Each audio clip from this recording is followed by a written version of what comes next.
The MG3 is a Super Mini you probably won't have considered, yet it's fun to drive, practical to own, and vastly more affordable than the conventional choices in this segment. This revised version offers sharper looks, a smarter cabin, and improved media connectivity.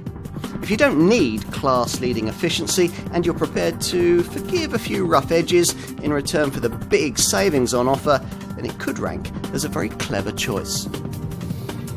There are no changes beneath the bonnet of this much improved MG3, so as before, it soldiers on with the brand's normally aspirated 1.5 litre petrol unit and a 5-speed manual gearbox. As before though, a little compensation comes with the news that it develops a healthy 105 brake horsepower. That's substantially more than you get in the entry-level versions of other competing Super Minis.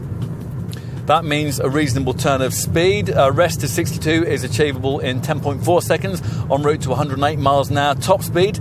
Now, though it's true that most of this car is Chinese, many of the bits that really matter are British through and through, and that's an observation that is especially true when it comes to the elements concerned with ride and handling. Now, this was tuned for European roads by a team at Longbridge, and they've done a fine job.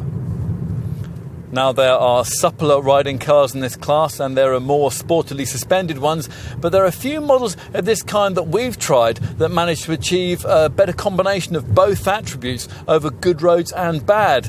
Of course, you can't have everything. Refinement needs improving. The gear change, that's somewhat imprecise. And efficiency is well off the class standard. NEDC 2 figures suggest 47.1 mpg on the combined cycle and a CO2 emissions reading of 140 grams per kilometre.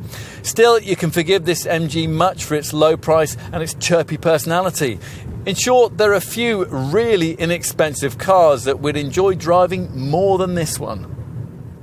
This revised MG3 borrows much from its XS SUV showroom stablemate, primarily this enlarged full-frame grille with its enlarged MG octagonal badge.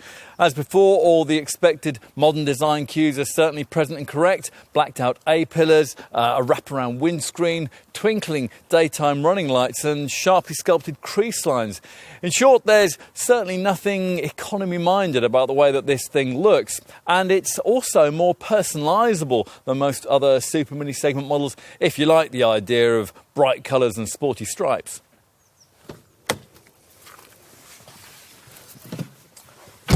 Inside, the brand seems wisely to have devoted nearly all of this facelift model's improvement budget to bringing the cabin up to date, and the effort's paid off. The primary change is the installation of a completely new dashboard, and that's needed because for this upgraded car, the designers had to incorporate this new 8-inch centre dash colour touchscreen. Now, this comes standard, providing you avoid entry-level trim, and you have to have this if you're going to get things like DAB digital radio and an Apple CarPlay feature, which lets you duplicate smartphone functions onto the fascia screen and use your favourite apps. Now, there's also a freshly added 3-spoke wheel, and through this you view a clearly designated set of red-tinged instrument dials. Right, let's take a seat in the rear.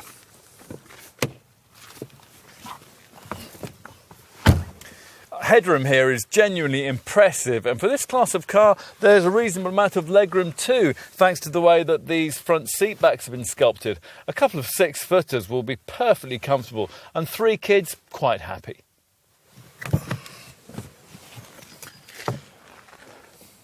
And out back, well, the boot isn't the biggest in the class, but it's certainly very class competitive.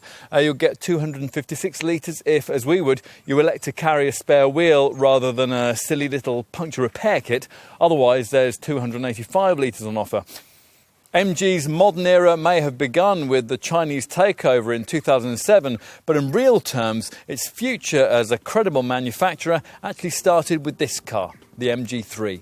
It may not be the very cheapest Super Mini you can buy, but it's supremely affordable and it delivers far more character than its closest Dacia-branded competitor for not much more money.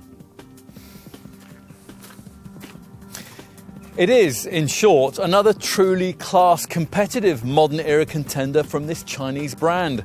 A car that deserves to be taken seriously, and rather surprisingly, in every way that really matters, a proper MG.